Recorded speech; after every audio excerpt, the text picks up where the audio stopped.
Film dibuka di Yotja Prem, planetnya para predator. Predator sendiri merupakan spesies asing yang suka memburu makhluk lain seperti manusia dan yang lain sebagai ajang olahraga maupun kehormatan.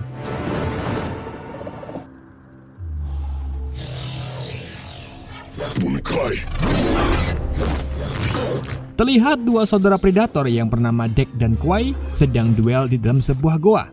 Namun kemampuan Dek belum sehebat kakaknya yaitu Kwai, sehingga membuat Kwai dengan mudah menjatuhkan Dek ke jurang sampai ia kehilangan helmnya.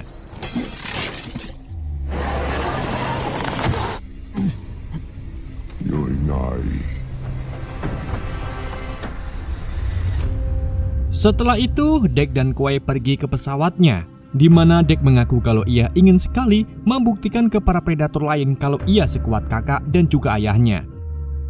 Kwai kemudian menunjukkan ke Dek kalau ada sebuah planet mati yang dinamai Gena, di mana ada makhluk yang tak terkalahkan yaitu Kleist. Bahkan ayah mereka saja kewalahan untuk melawannya.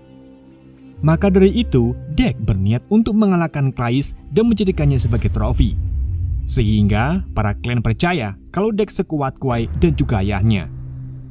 Bersamaan dengan itu, sang ayah yang merupakan pemimpin bernama Johor baru saja pulang dari perburuannya.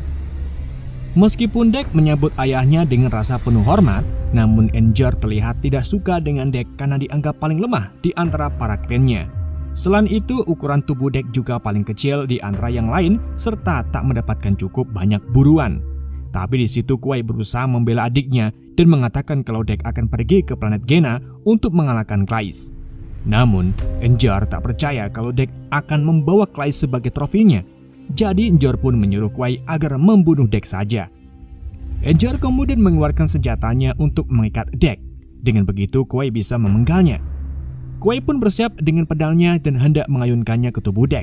Namun alih-alih memenggal kelapa adiknya, Kwai malah melepaskan adiknya dan mengaktifkan alatnya sehingga menarik Dek ke dalam pesawat.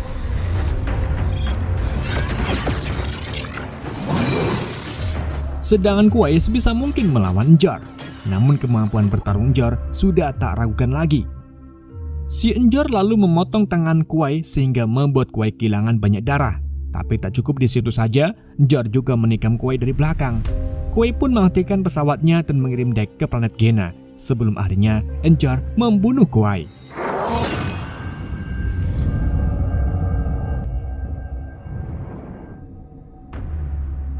Singkat cerita, Dek kemudian melakukan pendaratan darurat di planet Gena.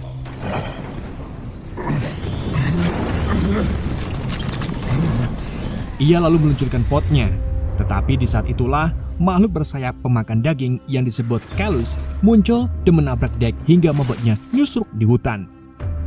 Setelah dirinya menginjakkan kaki di Gena, Dek pun mulai menyiapkan senjatanya untuk memburu Kleist. Tapi tiba-tiba terdengar suara dari balik semak-semak yang ternyata adalah tanaman merambat hidup dan mencoba untuk menangkap Dek.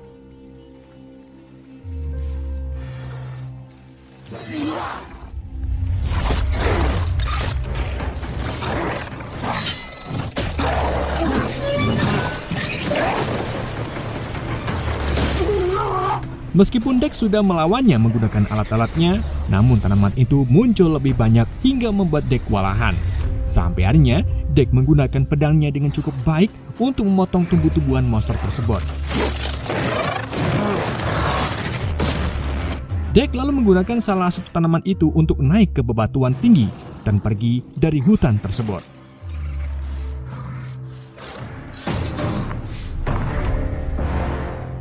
Dek kemudian lanjut ke tepi sungai untuk membersihkan lukanya. Di situ ia menemukan ulat kecil yang bisa meledak saat merasa terancam. Selang tak lama, Dek melanjutkan perjalanannya dan tiba di tempat yang penuh dengan tumbuhan yang jika tersenggol akan meledak dan bisa membuat kita lumpuh. Bersamaan dengan itu, Dek melihat humanoid bahan sintetis ciptaan Weyland Yutani Corporation yang dinamai Tia. Tia kemudian menyesuaikan bahasanya dengan bahasa Yotja agar Dek paham. Di saat itulah, Kalus terlihat terbang di atas Dek sambil menunggu Dek lumpuh oleh tanaman di sekitarnya.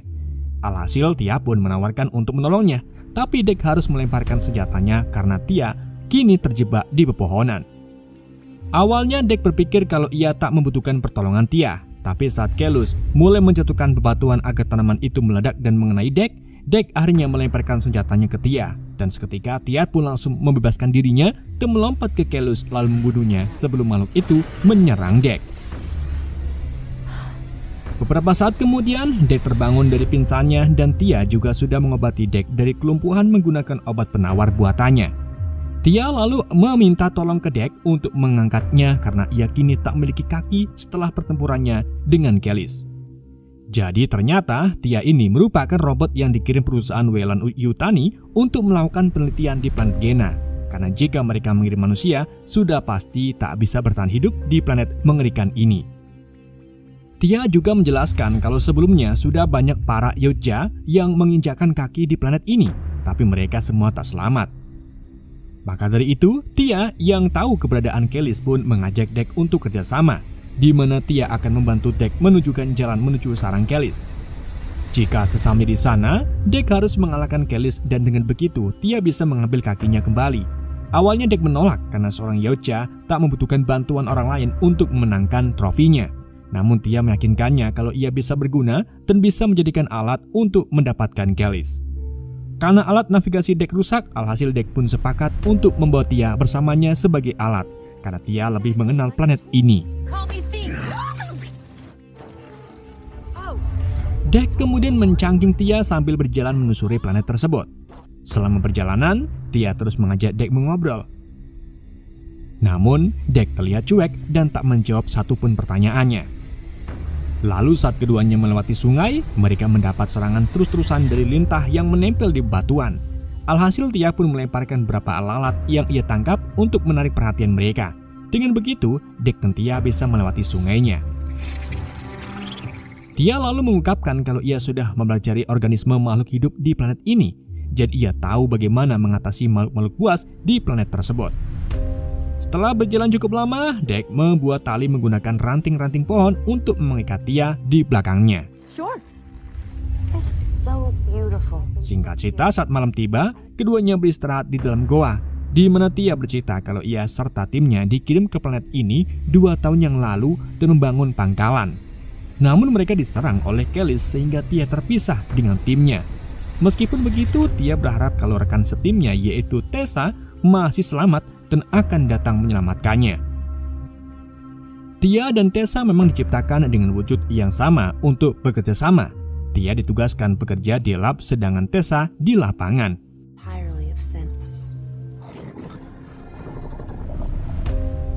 Sementara itu di tempat lain, Tessa memang masih selamat meski ada beberapa kerusakan. Tessa lalu dibawa ke lab untuk diperbaiki dan dihidupkan kembali.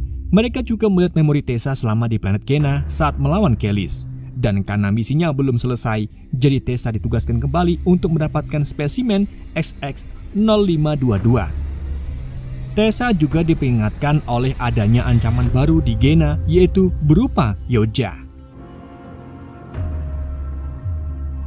Kita kembali lagi ke Deck yang lapar, jadi ia berniat untuk memburu bison. Tapi untuk mencapai ke bison itu, Deck harus melewati rumput tajam yang tentunya bisa melukai kulit Deck. Di waktu yang sama, makhluk kecil sejenis monyet dengan kulit tebal muncul dan memamerkan keahliannya mengejar bison sambil melewati rumput tajam tanpa terluka. Melihat hal itu, Deck pun tak mau kalah. Ia lalu mengejar bison itu dengan melompat dari satu pohon ke pohon yang lainnya. Namun di dalam kejar-kejaran, makhluk monyet itu sepertinya tak ramah dan mulai saling serang dengan Deck. Bersamaan dengan itu, salah satu bison muncul dari kejauhan dan hampir menubruk mereka. Jadi Deck pun melemparkan pedangnya dan kemudian membelah bison itu menjadi 2. Melihat kejadian ini, monyet kecil itu pun terkesan dengan aksi Deck. Selang tak lama, Deck dan Tia lalu ditangkap oleh serangga Luna berukuran besar yang siap melahap keduanya. Tapi untungnya, monyet kecil itu segera melompat ke mulut serangga tersebut, sehingga saat serangga Luna menggigit tubuh si monyet itu, giginya langsung rompol karena kulit si monyet keras. Dengan begitu, serangga pun melepehkan Deck serta Tia dan mereka pun segera kabur dari serangga tersebut. Namun serangga Luna masih mengejar mereka, jadi si monyet memancingnya agar menjauh. Sedangkan Deck merobohkan pohon besar untuk dijadikan sebagai pijakan. Kemudian ia mendarat di atas serangga Luna. Setelah itu ia lanjut menggunakan pedangnya untuk menikam sang Galuna hingga tak berdaya. Di sisi lain, Tessa serta timnya tiba di Gena dan menemukan puing-puing pot milik Deck. Disitulah Tessa dan yang lainnya juga diserang oleh tanaman merambat hidup. Tapi mereka langsung garcep menggunakan senjatanya untuk membakar tanaman-tanaman tersebut. Di samping itu, terlihat kalau monyet kecil terus mengikuti Deck dan Tia. Jadi Tia pun membiarkannya bergabung dengan mereka dan memberinya nama Bud. Bud juga meludahi Deck sebagai tanda kalau Deck kini sebagian dari klannya.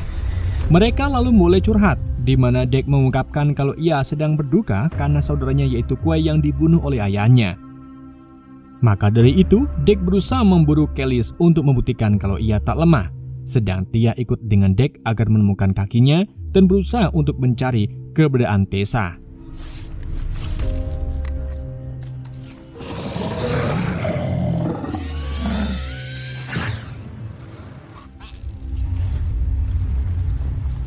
Sementara itu, Tessa menemukan pesawat Deck dan masuk ke dalamnya, di mana ia menemukan beberapa senjata milik Deck.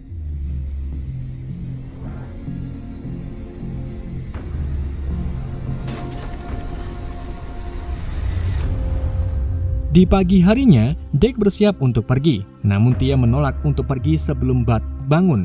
Meskipun begitu, Deck tak peduli dan melanjutkan perjalanannya sambil membawa Tia. Setelah berjalan cukup jauh, keduanya lalu berhenti di dekat air terjun, di mana Deck menemukan gigi Kelis. Deck pun yakin kalau air terjun itu adalah tempat Kelis minum. Akan tetapi, Tia terlihat murung karena mereka meninggalkan Bud begitu saja. Sampai akhirnya Tia menanyakan alasan ayah Deck membunuh Kuai. Jadi Deck pun mengatakan kalau Kuai dibunuh karena membelanya yang selalu dianggap lemah oleh para Yautja yang lain. Cerita itu mengingatkan Tia dengan serigala, yang mana alfa dari serigala lebih memilih untuk melindungi kawanannya daripada membunuh atau berburu. Tak lama kemudian mereka melanjutkan perjalanannya dan sampai di sarang Kelis, tempat mereka melihat ratusan mayat. Di situ mereka juga menemukan kaki Tia, jadi ia pun langsung melakukan proses penyambungan kembali. Hal ini pun membuat Deck semangat untuk memburu Kelis. Namun Tia merusak mood Deck dengan mengungkapkan kalau ia sudah mengontak Tessa dan sebentar lagi Tessa serta timnya akan tiba. Maka dari itu Tia meminta Deck agar cepat-cepat pergi dari tempat itu karena misi perusahaan Weyland Yutani adalah menangkap makhluk XX0522 atau Kelis. Mengetahui hal itu, Deck pun marah besar karena ternyata Tia juga menginginkan mangsanya. Deck lalu menemukan bensin dan mulai membakar pangkalan yang akhirnya memicu suara ledakan yang menarik perhatian Kelis. Melihat Kelis di depannya, Deck pun bersiap untuk pertarungan monster mengerikan itu. Pertempuran sengit akhirnya terjadi antara Deck dan Kelis. Di awal pertarungan, Kelis yang amat kuat mampu melempar Deck dengan mudah. Deck pun menggunakan pedangnya untuk melukai perut bagian bawah Kelis.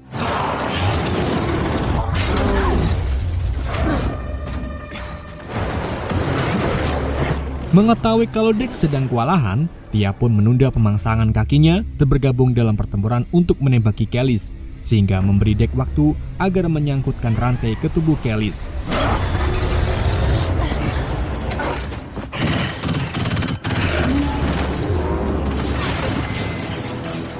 Setelah Kelis tak bisa bergerak bebas, Deck kemudian melompat dari belakang dan memenggal kelapa Kelis menggunakan pedangnya.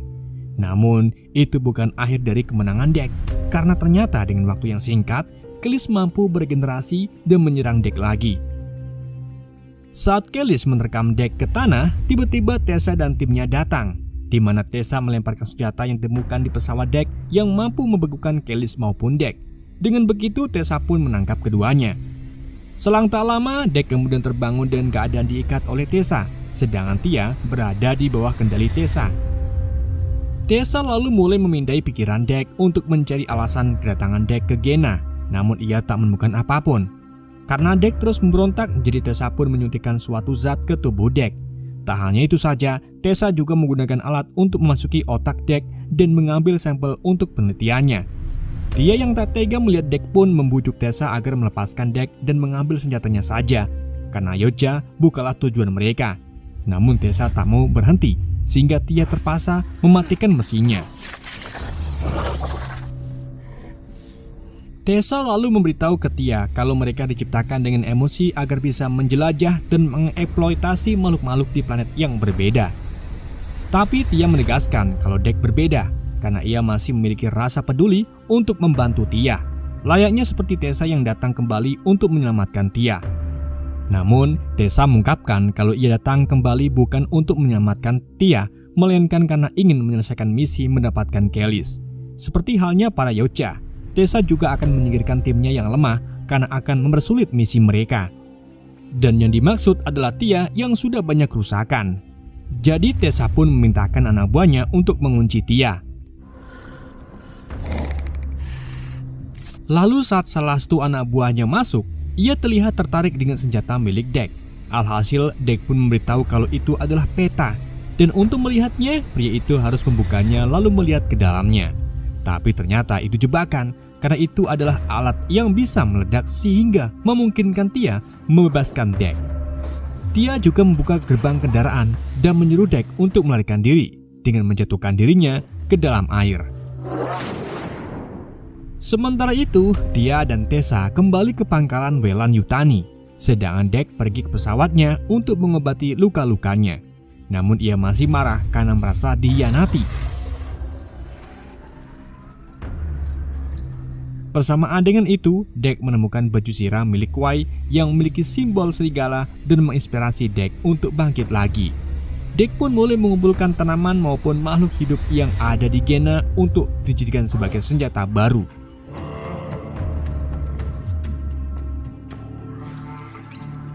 Lalu, saat ia menelusuri tempat itu lagi, Dek menemukan darah Kelis serta anak Kelis yang menangisi induknya. Dan ternyata, anak Kelis adalah Bat. Selain itu, Dek juga menemukan kaki Tia dan membawanya bersamanya. Di pangkalan Weyland, Tia dikunci di sebuah kotak. Bersamaan dengan itu, Dek lalu tiba dan melemparkan senjata alami yang tadi dikumpulkan untuk mengalahkan prajurit sintetisnya Weyland. Dek kemudian mengaktifkan kembali kaki mekanis Tia dari jarak jauh untuk mengalihkan perhatian para prajurit sintetis. Dek lalu membunuh para prajurit satu persatu, sementara Bat juga membantu menjatuhkan banyak prajurit.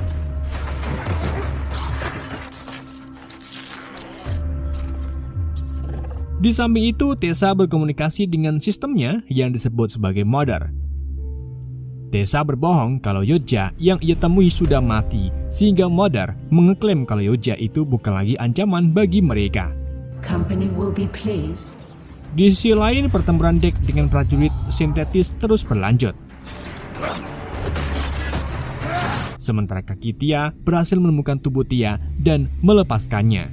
Tapi di waktu yang sama, dua prajurit lain muncul, sehingga membuat Tia kembali pura-pura mati. Lalu saat prajurit itu mulai mendekat ke Tia, Tia serta kakinya mulai melakukan serangan tak terduga dan berhasil membunuh dua prajurit tersebut.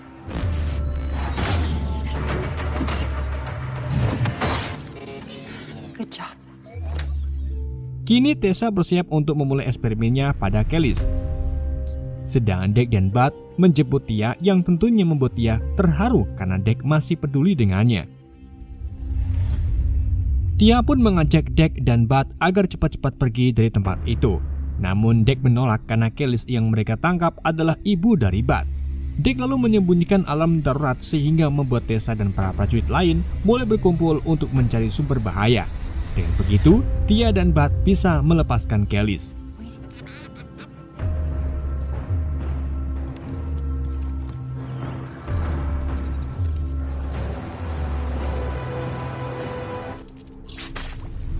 Dengan menggunakan senjata alaminya, Dek mampu membuat mundur para prajurit sintetis.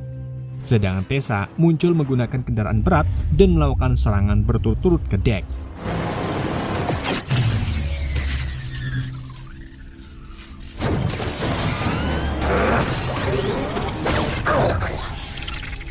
Kini Tia hanya punya waktu 20 menit sebelum mereka menggunakan Kelis untuk eksperimennya. Tia pun mencoba menggunakan matanya untuk mengakses ke sistem kendali, tetapi tetap gagal. Sampai akhirnya muncullah salah satu prajurit sintetis. Namun Tia berhasil melumpuhkannya dan mengambil mata si prajurit untuk mengakses sistem dan melepaskan Kelis. We need his eyes. Kita kembali lagi ke Dek yang bersembunyi dan mencoba menyusun strategi.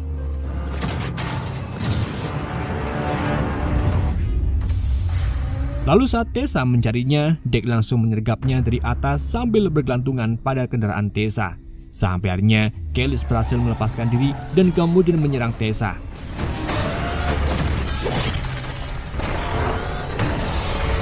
Sedangkan Dek segera turun dan merusak kabel-kabel kendaraan. Tessa pun berusaha melakukan perlawanan dengan melemparkan bom beku ke Kelis, tetapi Dek melindungi Kelis.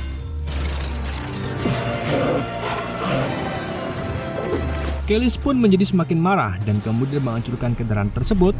Setelah itu, ia pun memakan Tessa. Kini Kelis akhirnya berkumpul kembali dengan Bud. Kelis lalu mendekati Dek seolah-olah ingin menyampaikan terima kasihnya karena sudah menyelamatkan Bud.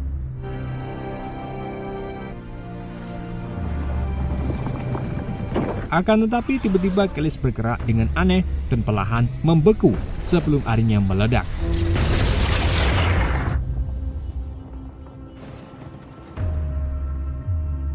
Ternyata ia terkena bom beku yang ada pada Tessa. Bud yang melihat ini pun hancur menyaksikan ibunya meninggal. Lalu saat Tessa mengarahkan lasernya ke arah Tia, berniat untuk membunuhnya, tiba-tiba Dek menyerang Tessa terlebih dahulu dari belakang dan membunuh Tessa. Sedangkan Bud membalaskan dendam ibunya dengan mengambil kelapa Tessa. Setelah kejadian itu, Dek langsung memeluk Bud dan mereka kembali ke Yozja Prime. Singkat cerita, sesampainya di Yozja Prime, Dek menghadap ke ayahnya dan mengungkapkan kalau ia sudah menyelesaikan perburuannya. Dan sekarang ia ingin mengambil jubah ayahnya sambil menyerahkan trofi buruannya, yaitu tengkorak milik Tessa. Melihat trofi anaknya yang kecil itu, Jor pun menyuruh anak buahnya untuk membunuh Dek. Tapi tentu saja Dek tak tinggal diam. Ia melakukan serangan balik dan berhasil membantai mereka dalam waktu yang singkat. Kini pertempuran antara anak dan ayah pun dimulai, di mana di awal duel, Jor berhasil melemparkan Dek cukup jauh. Jor juga menggunakan jubah invisible-nya untuk melakukan serangan secara sembunyi. Tetapi, Dek yang kini sudah berani dan kuat mental punya ide untuk menyalakan mesin pesawatnya sehingga debu mulai berterbangan dan memperlihatkan keberadaan ayahnya. Hingga akhirnya, Dek mengikat tubuh sang ayah dan kemudian membuka helmnya. Jor pun kini mengakui kemampuan Dek dan menyuruhnya untuk menggantikannya memimpin klan Yozja. Namun Dek menolak karena ia sekarang sudah punya klan sendiri. Di saat itulah Bud yang kini sudah tumbuh besar muncul di belakang Jor dan memakan kelapanya. Dek kemudian mengambil jubah milik sang ayah dan kini menandakan kalau dirinya adalah Yozja sejati. Film pun ditutup dengan mendaratnya sebuah pesawat luar angkasa yang ternyata milik ibu Dek, di mana Dek, Tia, dan Bud akan melawan emaknya Dek. Film pun berakhir.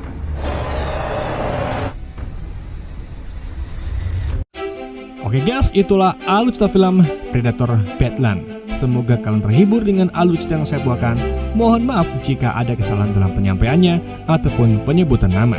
Sekian dari YND, sampai jumpa di video berikutnya.